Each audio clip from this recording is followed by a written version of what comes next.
Good morning. My name is Father Rayappa. I'm in the Ekatupudi village near Vellore, South India. I'm going to talk about Caritas in Veritate, written by Pope Benedict the 16th and promulgated in the year 2009. And this document talks about charity in truth or love in truth.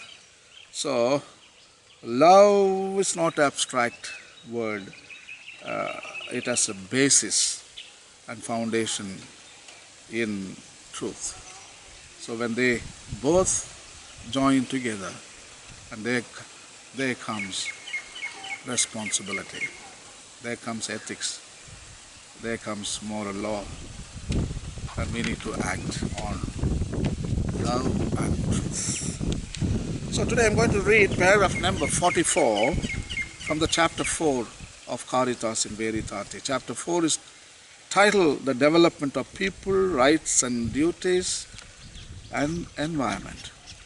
So this is a brilliant chapter written by Pope Benedict the 16th 7 years back, and one whole chapter dedicated to environment and the integral development of humans, and not at the expense of the other. So our life should be integral with the ecology, economy, society, markets, and production and consumption. Everything should be integral. At the same time, we need to preserve environment and ecology. We should not progress at the expense of ecology and environment, in other words. So in this paragraph, Pope is talking about a very important controversial topic, which is called population growth. We talk about human population, isn't it? And there is a lot of misunderstanding on this issue. And scientists, they say too many people. There is a word for it to describe the level of population. It is called the carrying capacity of the earth. The carrying capacity of the earth. In other words, how many people, how many humans earth can support, in simple terminology. How many people? It depends on the resources like water, food, environment, air, natural resources, energy. All this comes when we consider how many people earth can support. And many scientists say at the present level of production, consumption, and the exploitation of natural resources and habitat, building houses like roads, many scientists think not more than 1 billion. That is meager. Some scientists say 3 billion. That's it. But now we are more than double. We are 7 billion people. And Pope argues there is no problem. Population, area amount of Earth, even 10 billion. But he says the responsible procreation, that is the word he uses in this article, number 44, Caritas in Veritate, responsible procreation. And he argues, Pope Benedict XVI argues that, and he accepts that in some parts of the world there are too many people when we consider the land demographic factor, like India, like China. No, China is big, so they can support even 1.35 billion. But India is small. It's only 1/3 of China, and we are having almost equivalent to China's population. We are 1.25 billion. So here the demographically is not distributed equally. So probably Pope agrees in some parts of the world there is a huge population growth which is not sustainable. But as a planet at large, people can be distributed. There are so many countries, they have land but no people. So this is the kind of suggestion Pope is making. The earth is big enough for everybody, big enough. There is land, there is water, there are resources, and we need to distribute the population, 7 billion, demographically equal. It's a beautiful argument. And also he argues that most of the Western societies, those who had an enormous amount of population in some 25-30 years back, now it's a decline in population, in human population.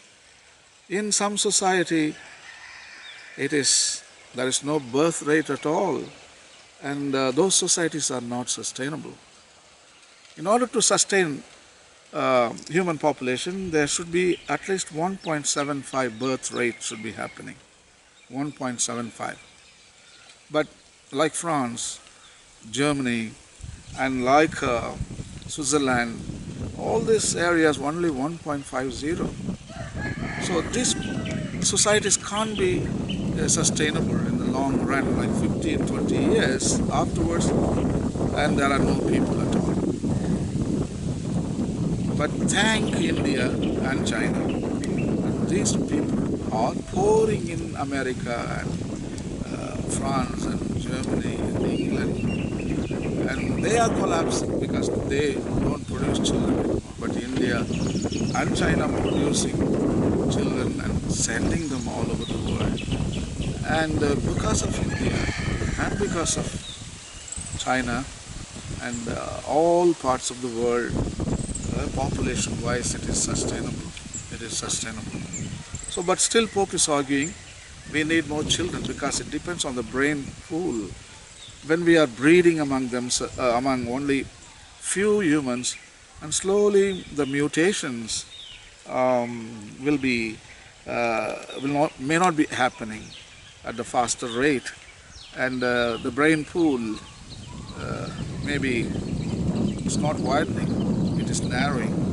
So when there are a lot of children we procreate, there is a genetic diversity, genetic variation. The genes are churned, and there is a development in human species. When you put pressure not to procreate, I think the species is going backwards. Devolution. When a species goes forward, it is called evolution. When the species goes backwards, it's called devolution. So I think if you are not producing, especially humans, we are making devolution. When you produce children, it is evolution. We are going forward. So population growth, still it is a very controversial subject between scientists and theologians, religions. Religions always argue this earth can support any amount of people. It's big enough for everybody. But scientists says they know. And with this rate of production, consumption, the way we consume natural resources, no, it is not sustainable. So we need to reduce the population. That is what the scientists are saying. But anyway, I stop not entering into controversy. There is no time for that. So I'm going to read now from the document called Caritas in Veritate, written by Pope Benedict XVI on the subject of population growth and also the carrying capacity of the earth. So Pope Benedict XVI writes as follows in the paragraph number 43 of Caritas in Veritate. 44 in Caritas in Veritate. The notion of rights and duties in development must also take account of the problems associated with population growth. This is a very important aspect of authentic development since it concerns the inalienable values of life and the family. To consider population increase as the primary cause of underdevelopment is mistaken, even from an economic point of view.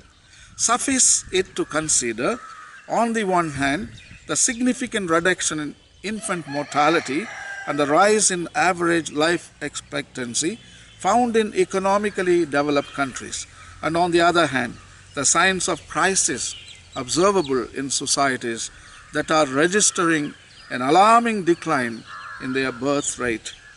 Due attention must obviously be given to responsible procreation, which among other things has a positive contribution to make to integral human development.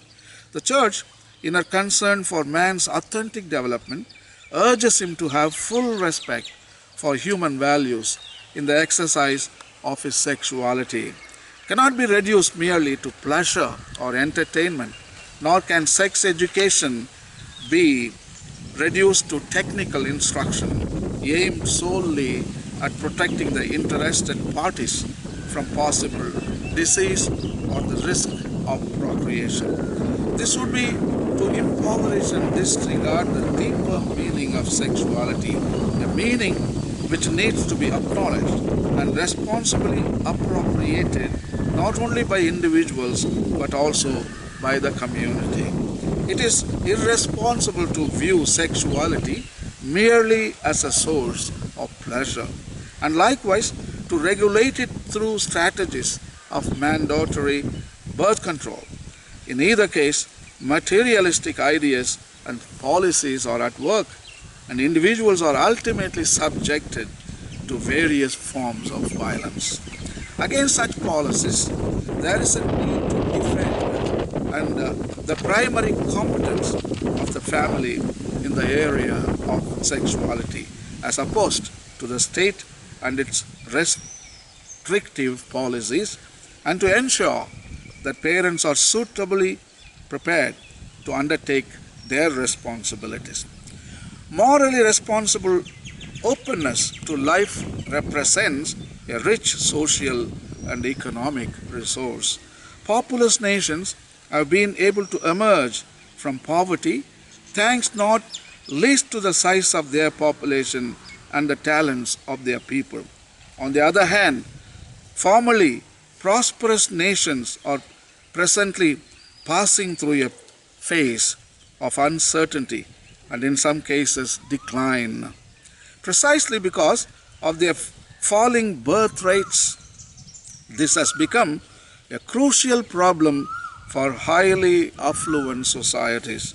The decline in births, falling at times beneath the so-called replacement level, also puts a strain on social welfare systems, increases their cost, eats into savings, and hence the financial resources needed for investment, reduces the availability of qualified laborers, and narrows the brain pool upon which nations can draw for their needs.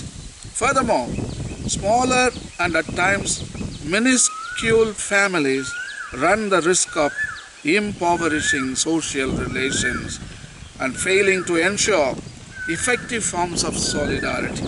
These situations are symptomatic of scant confidence in the future and moral weariness.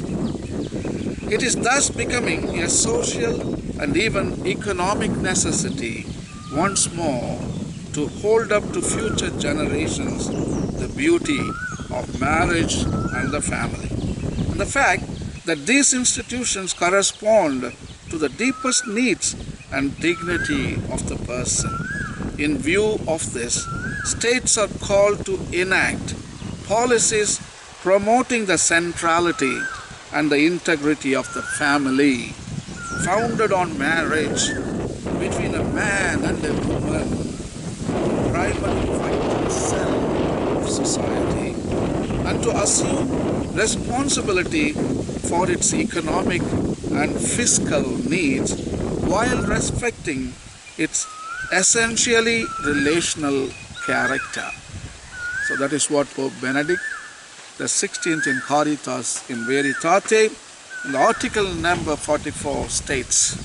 So please read it. And the population growth is a very controversial subject, but you read it and you can judge for yourselves. And thank you and God bless.